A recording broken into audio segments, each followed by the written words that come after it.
আরে সেদিন তোমার বললাম না, রাস্তায় একটা টোকাই সাথে বৈশা ছিল, উনি তো, ওনার সাথে তো খারাপ ব্যবহার করছি আমি।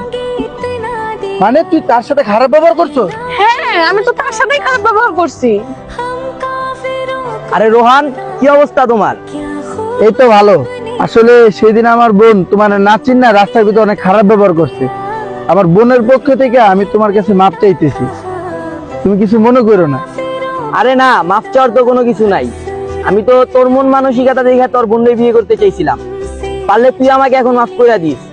আমি তোর বোনকে বিয়ে করতে চাইছি এই কারণে, আমি ভাবছিলাম তোর মতো তোর বোনেরও মনটা অনেক ভালো হইব, কিন্তু আমি বুঝতে পারি নাই যে তোর বোনের মনের ভিতর এত অহংকার। ওইদিন রাস্তায় একটা পিচ্চি অসহায় বাচ্চা পইরা ছিল, তোর বোন তো পারতো বাচ্চাটাকে সাহায্য করতে, সাহায্য না কইরা উল্টাপাল্টা অনেক কথা বলছে, আমাকেও অনেক বাজে কথা বলছে।